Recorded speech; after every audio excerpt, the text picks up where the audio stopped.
오늘 말씀은 역대상 13장부터 16장까지의 말씀을 근거로 해서 함께 설교를 하고자 합니다. 이 말씀은 다윗이 하나님의 궤를 예루살렘으로 옮겨오는 과정을 생생하게 기록해주고 있는데요. 이 과정 속에서 다윗의 뜨거운 열정과 인간적인 실수, 그리고 그 모든 것을 뛰어넘는 하나님의 주권이 분명하게 드러나 있습니다. 하나님의 궤, 즉 언약궤는 하나님의 임재와 언약을 상징하고 있고요. 이스라엘 백성 가운데 하나님의 통치가 있다라는 것을 보여주는 거룩한 상징이다라고 얘기할 수 있을 텐데, 다윗은 왕이 된 후에 가장 먼저 이 하나님의 궤를 수도인 예루살렘으로 가져오려고 그렇게 마음먹었습니다. 왜냐하면 이 다윗은 이 하나님의 임재와 이 축복을 자기 백성 가운데 두고자 하는 열정을 가지고 있었기 때문이죠. 그리하여서 다윗은 많은 강요들과 상의한 끝에 이제 온 이스라엘 백성과 함께 성대한 행사를 준비했고요. 새술의 궤를 싣고 기쁨으로 옮기기 시작했는데 그 마음이 굉장히 귀하고 얼마나 아름답습니까? 그러나 이때에 아무도 예상하지 못했던 비극적인 사건이 발생했는데요. 이 궤를 옮기던 중에 이 소들이 뛰면서 궤가 흔들리게 되자 이 웃사라는 사람이 궤가 떨어질까봐 이 손을 내밀어 그 언약궤를 붙잡게 됩니다. 그러나 하나님의 명령에 따르면 이 궤는 레위 지파 중에서도 고앗 자손만이 어깨에 메고 운반해야 되는 규칙이 있었죠. 그래서 아무도 그 궤를 만질 수가 없는 규칙을 가지고 있어요. 웃사의 의도는 굉장히 순수했지만 이 하나님의 법도를 어긴 행동이었기 때문에 하나님은 웃사를 그 자리에서 치셨고 그는 죽음을 맞이하게 되었습니다. 이 사건 때문에 이제 다윗은 굉장히 큰 충격과 두려움에 사로잡혀서 이 궤를 예루살렘으로 가져오기를 주저하고 결국 궤는 가드 사람 오베데돔의 집으로 옮겨지게 되는데요. 놀랍게도 오베데돔의 집에 있던 언약궤가 석 달 동안 이 오베데돔의 집과 모든 소유가 큰 복을 받게 되면서 이 다윗은 다시 한번 하나님의 궤를 예루살렘으로 옮기기로 결심을 하게 되죠. 그는 블레셋과의 전쟁에서 승리하면서 하나님의 도우심을 경험하는 그런 내용들도 있었지만 더 중요한 것은 이 첫 번째 시도의 실패를 통해서 아주 귀한 교훈을 얻었다는 것입니다. 이 다윗은 자신의 열정만으로는 부족하고 하나님의 일을 위해서는 하나님의 방법대로 해야 된다. 하나님의 방법대로 즉 해야 되는 것이고 하나님의 방법대로 그 일들을 감당할 때 그 모든 것들이 온전히 이루어진다라는 것을 이 다윗은 깨닫게 되었습니다. 그래서 다윗은 이 하나님의 율법대로 궤를 옮기기로 결정하고 레위 사람들만이 궤를 어깨에 메고 운반해야 된다는 규례를 확인하면서 철저하게 그것을 따르기로 작정했고요. 먼저는 레위 사람들을 정결하게 하는 작업을 시행하게 되었죠. 또한 찬양을 담당할 아삽, 헤만, 또 여두둔의 자손들을 포함한 레위 지파의 여러 사람들을 임명해서 하나님을 찬양하게 됩니다. 그리고 다윗 자신도 어떻게 했냐면 에봇을 입고 춤을 추면서 하나님 앞에서 크게 기뻐하는 내용들도 볼 수가 있게 되죠. 마침내 하나님의 궤가 다윗이 예루살렘에 그렇게 이 마련한 장막 안에 그게 안치되게 되는데요.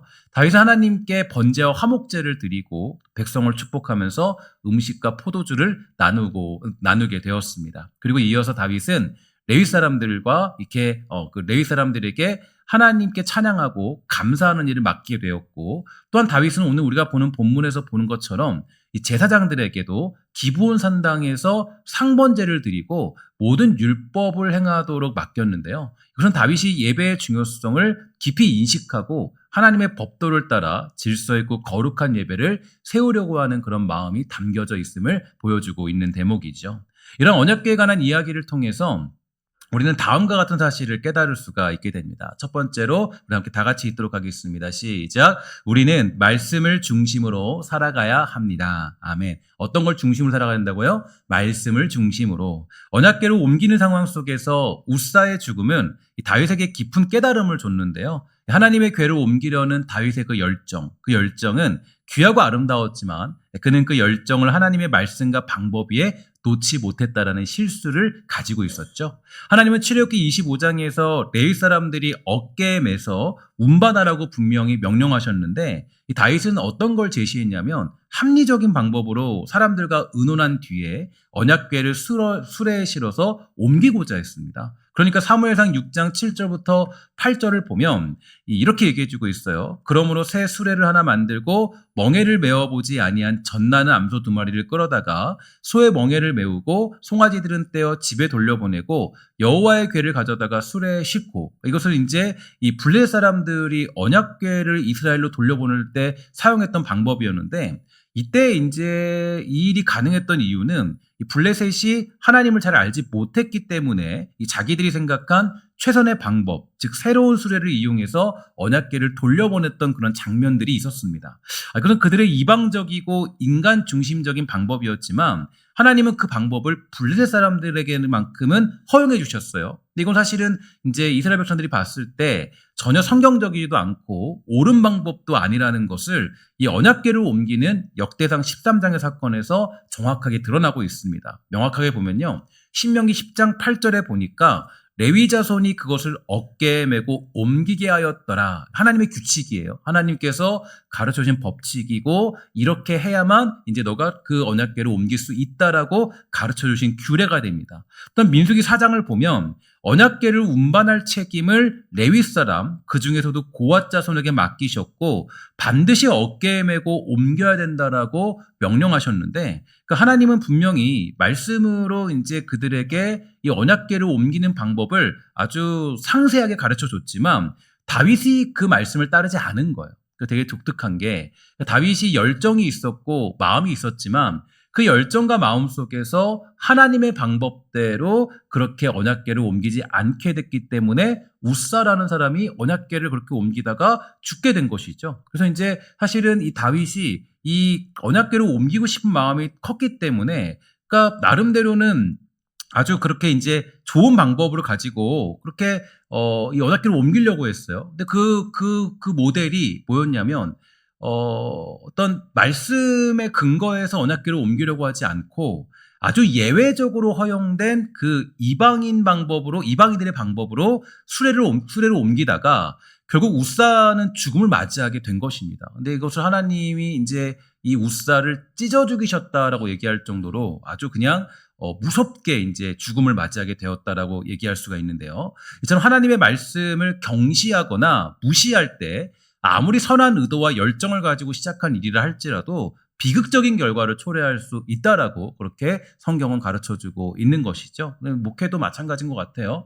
교회도 마찬가지고, 교회라는 것도 또 목회도 마찬가지고 신앙도 마찬가지고, 우리가 합리적인 방법으로 예수를 믿는 것은 절대로 아닙니다. 교회가 때로는 어떤 세상적인 가치관을 따라갈 때도 굉장히 많이 있는데요. 굉장히 위험한 것이고, 교회는 언제나 말씀 중심으로 말씀을 근거로 해서 모든 것들을 감당할 필요가 있게 되는 것입니다.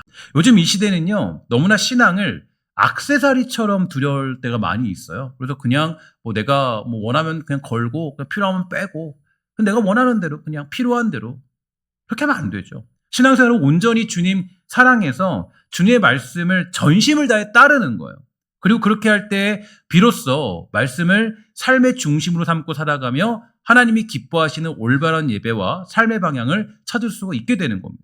특히 다윗은 이전의 실수를 그냥 두지 않았습니다. 저는 이게 되게 중요하다고 생각하는데, 다윗이 위대했던 것은요, 어떤 거냐면 실수를 한 다음에 그 실수를 그냥 두지 않았어요. 실수를 다시 한번 말씀으로 점검했죠. 살펴봤어요. 그리고 말씀을 온전히 따르는 것이 얼마나 중요한지 알고 잘못된 방향을 버리고 온전한 방법을 따르게 되었습니다. 이 말씀을 매일같이 묵상하는 사람이 강한 이유가 어디 있는지 아십니까? 바로 자기를 점검하고 자기를 바라볼 수 있기 때문이에요. 말씀 묵상의 힘은요, 바로 자기를 고쳐낼 수 있기 때문입니다. 그래서 말씀을 묵상하는 사람이 겸손한 이유는 말씀을 통해서 자신의 문제가 드러나게 되기 때문입니다. 그래서 여러분, 하나님 말씀은 어때요? 하나님 말씀은 나의 모든 골수를 다 쪼갠다고 얘기하고 있지 않아요? 그러니까 이 말씀을 묵상하는 사람은 자기를 점검할 수 있거든요. 근데 말씀을 묵상하지 않고 교회만 왔다 갔다 거리는 사람들, 교회 왔다 갔다 사람은 자기를 깨닫지 못해요. 그 말씀이 내가 말씀으로 나를 점검하고 확인하고 나를 다시 한번 살펴봐서 겸손하게 살아가야 되는데, 말씀 묵상이 없는 사람들은 자기를 점검할 수 있는 힘을 가지고 있지 않다라는 거예요. 교회는 다니지만 자기를 점검하고 돌아보는 모습이 없는 사람들이 누구냐? 말씀을 묵상하지 않는 사람이에요. 교회가 10년 다니고 20년 다니고 직분이 뭐고 그거는 아무런 의미가 없습니다. 가장 중요한 건 뭐냐면 내가 하나님 말씀을 지금도 매일같이 묵상하며 점검하며 살아가고 있느냐, 그 말씀으로 나를 기준 삼아서 살아가고 있느냐. 매일같이 말씀을 묵상하는 사람이 온전한 신앙생활을 감당하는 자리에 서게 되는 거 아니겠습니까? 그 사람이 자기를 점검할 수 있어요. 다윗 보세요. 다윗 보면은요, 이 말씀으로 자기를 점검했잖아요. 그러니까 다시 이 16장에서 보고 있는 아주 엄청난 환희와 기쁨과 그 놀라운 영광을 돌리는 그 평강의 자리를 누리고 있잖아요. 이게 바로 말씀으로 자기를 점검하는 사람들이 누리는 복이 되는 거예요. 매일같이 말씀을 묵상하는 사람이 온전한 신앙생활을 감당하는 자리에 설 수가 있게 되는 것입니다. 오늘 여러분들과 제가 이 말씀을 깊이 묵상함으로 자신의 문제를 돌아보고 다시 그 말씀을 따라 온전히 따라 살아가기에 부족함 없는 은혜가 여러분들에게 있게 되기를 주의 이름으로 간절히 부탁을 드리겠습니다. 두 번째로 하나님을 향한 온전한 예배를 드려야 한다라는 사실을 깨달을 수가 있게 되는데요. 이 다윗은 하나님의 궤를 예루살렘에 안치하는 것으로 만족하지 않았습니다. 그는 그 이후의 삶을 하나님을 향한 온전한 예배로 채워나가는데 16장에 나타난 그의 모습은 예배에 굉장히 두 가지 중요한 요소가 드러나고 있습니다. 첫 번째로는 찬양과 감사가 드러나고 있죠. 그러니까 다윗은 아삽과 그의 동료들을 세워서 하나님께 끊임없이 감사하고 찬양하게 만들었습니다. 그들은 하나님의 위대한 행적과 능력을 기억하고 하나님의 신실하심을 선포하는 시를 낭독했죠. 이것은 다윗이 예배를 단순히 일회성 행사가 아니라 하나님의 은혜를 끊임없이 기억하고 선포하는 삶의 방식으로 이해했다라는 것을 보여주고 있습니다. 우리도 마찬가지예요. 우리의 예배는 주일 하루에만 국한되는 것이 아니에요. 우리의 삶의 모든 순간들, 경험하는 모든 은혜 가운데 하나님께 감사하고 찬양하는 삶을 살아가야 됩니다. 하나님의 선하심과 인도하심을 기억하면서 늘 감사하며 나아갈 때 우리의 삶 자체가 하나님께 드려지는 산 제물이 될 수 있는 것이죠. 우리의 마음을 뜨겁게 만드는 토종 목사님은 말하기를 예배는 사건이 아니라 삶이다라고 강조해 줬습니다. 다시 말해서 예배를 일주일에 한 번 있는 행사로만 여긴다면 그것은 하나님의 의도를 왜곡하는 것이고 그분께 받아들여지지 않을 것이다. 예배의 삶을 유지하기 위해서는 매일 그것에 집중해야 한다. 만약 예배를 일주일에 한 번으로만 제한한다면 당신은 그것을 제대로 이해하지 못하는 것이고 그것은 당신의 삶에서 낮은 우선순위를 차지하게 될 것이다. 이렇게 강조해 줬습니다. 예배라는 것은요, 단회적이지 않다. 매일의 습관과 삶의 중심이 중요하다라고 가르쳐주고 있는 거예요. 또한 기독교 영성가 리처드 포스터는 이렇게 말해주고 있습니다. 예배는 하나님의 신적인 주도권에 대한 인간의 응답이다라고 얘기해주고 있어요. 즉 이는 예배가 단순히 교회에서 드리는 찬양이나 기도를 넘어서 일상생활 속에서 하나님의 임재를 의식하고 그분께 반응하는 모든 순간을 포함한다라고 강조하고 있는 것입니다. 그는 우리가 의식적으로 하나님의 임재를 매일같이 연습해야 한다고 말해주고 있어요.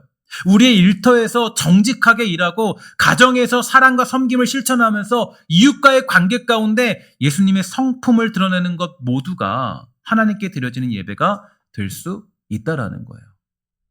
이처럼 예배는 우리의 삶 속에서 드려지는 것이어야 된다라고 가르쳐주고 있는데요. 단회적인 예배의 순간과 우리의 삶 속에 스며드는 예배를 분리할 수 없다라는 거죠. 이 모든 것이 다 예배의 모습이 되어야 되고 우리가 추구해야 될 예배자의 모습이라는 겁니다. 진정한 예배를 드리는 사람들은 비로소 삶 속에서도 온전히 하나님을 의식하며 주께 예배하듯이 주어진 인생을 살아가게 되는 거겠죠.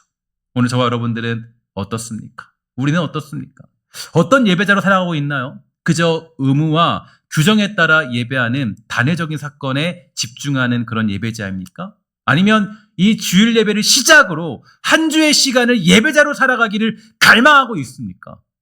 오늘 사랑하는 우리 성도들 모두가 지금 드리는 이 예배를 통해서 다시 한번 주어진 한 주를 온전한 예배자로 살기로 다짐할 줄 아는 믿음의 사람들, 그런 예배자 되기를 주의 이름으로 간절히 축원합니다.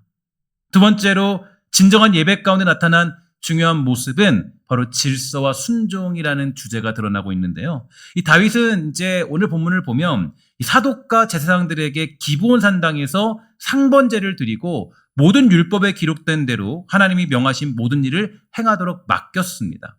이것은 다윗이 예배를 자기 뜻대로 드리는 것이 아니라 하나님의 법도와 규례를 따라서 질서 있고 거룩하게 세우려 했음을 의미해주고 있어요. 다윗이 이렇게 한 이유는 하나님께 드려지는 예배가 우리의 감정이나 취향에 따라 좌우될 수 없다라는 거예요. 가장 여러분 우리가 경계해야 될 것이 여기에 있습니다. 예배를 때로는 내 감정 따라 드려요. 내가 감정 좋으면 예배 나오고 기분 안 좋으면 예배 안 나오고 기분 좋으면 막 주님 찬양했다가 기분 나쁘면 기도도 안 하고 그냥 대충 예배하다 갈래요. 이게 우리들에게 굉장히 경계해야 될 모습이죠. 다윗은 보면 이 하나님의 법도와 규례를 따라 질서 있고 거룩하게 예배를 세우려고 했는데 이유가 뭐냐면 하나님께 드려지는 예배는 우리의 감정이나 취향이 아니기 때문이에요. 하나님께서 정하신 원칙과 질서 안에서 드려질 때 진정한 예배가 된다라는 것을 가르쳐주고 있는데 특히 레위기 10장을 보면 이 나답과 아비후의 이야기를 여러분 혹시 아십니까? 이 나답과 아비후는 하나님의 명령을 무시하고 다른 불로 분향하다가 즉시 죽임을 당했습니다. 이것은 인간의 열정이나 선의가 하나님의 질서를 무시할 때 오히려 심판의 대상이 될 수 있다는 것을 경고해 준 사건이겠죠. 다윗은 이를 누구보다 뼈저리게 경험했는데요. 언약궤를 옮길 때 블레셋의 방식을 모방하여서 새 수레에 실었고 그 결과 웃사가 죽는 비극을 경험했습니다. 그 사건 이후에 다윗이 배운 것은 하나님께 나아가는 일은 반드시 하나님의 방법대로 이루어져야 한다는 것을 깨닫게 되었어요. 그래서인지 이 다윗은 아주 철저하게 모든 일을 진행했는데요. 이 제사장들이 율법에 따라서 번제를 드리고 레위인들이 규례에 맞춰서 찬양하며 섬기도록 촘촘한 체계를 세우게 되죠. 이는 예배를 통해서 이스라엘 공동체 전체가 하나님의 말씀에 순종하는 백성으로 서기를 원했던 그의 마음을 보여주게 됩니다. 왜냐하면 이스라엘 공동체는 단지 예배를 드리는 것이 중요한 것이 아니라 모든 과정 속에서 하나님의 뜻이 중심이 되어야 되기 때문이에요. 저도 목회를 시작하면서 가장 관심을 가지고 기울이게 된 것은 이 목회에 대한 철학과 체계였습니다. 그러니까 이제 목회에 대한 철학과 체계. 그러니까 사실 철학이 있는 어떤 그런 교회를 세우는 게 가장 중요한 저의 어떤 목회 어떤 세계관 중에 하나인데 그러니까 철학이 있고 또 그 중심을 가지고 교회를 세우고자 하는 그런 마음을 처음부터 품고 그렇게 그 교회를 목회를 감당하고 있어요. 교회는 어쨌든 간에 제 뜻을 이루는 공간이 아니지 않습니까? 교회는 제 생각을 이루는 것이 아니라 제 마음대로 하고자 하는 것이 절대로 아니에요. 교회는 하나님의 뜻을 이루며 완성하는 공동체이기 때문에 온전한 그 말씀 중심의 목회 철학과 계획과 시행이 없이는 잘 세워질 수 없다라는 것을 알기 때문에 저는 이런 일들을 연구하고 시행하게 되었습니다. 그래서 우리가 잘 아는 것처럼 이 원포인트 통합교육 같은 것들 또 말씀 묵상을 중심으로 세워지는 그런 어떤 교회의 모습들 사실 되게 힘든 일이거든요. 여러분들이 조금 더 세상적인 방법들로 조금 더 그냥 그런 방법들로 여러분들을 좀 이렇게 이끌어가도 되는데 그렇게 하지 않는 이유는 정말 그런 것들이 결국은 하나님이 기뻐하지 않기 때문이에요. 힘들어도 말씀 묵상을 가르치고 힘들어도 여러분들에게 말씀을 스스로 먹게 만들고 저 혼자의 카리스마로 움직이지 않는 교회. 여러분들이 스스로 말씀을 먹고 정말 먹고 그것을 먹고 움직이는 교회. 그게 진짜 성도의 모습이에요. 저는 그 일을 연구하고 시행하게 되었습니다. 그래서 이런 소식들을 듣게 된 분들은 잘 알겠지만 이 말씀 중심으로 세워지는 그 우리 교회의 시스템과 체계들이 그래도 너무 감사하게도 여러 곳곳에서 인정받고 있고 굉장히 좀 사람들이 많이 또 위로해주고 있는 그런 은혜들을 요즘에 많이 누리고 있어요. 그래서 굉장히 목회를 탄탄히 잘 이뤄나가고 있다라는 사실들이 여러 방면에서 많이 또 인정받고 있는 상황입니다. 되게 감사했어요. 정말 일주일 동안 또 지나오면서 또 이렇게 그런 일들을 겪게 되면서 굉장히 감사했어요.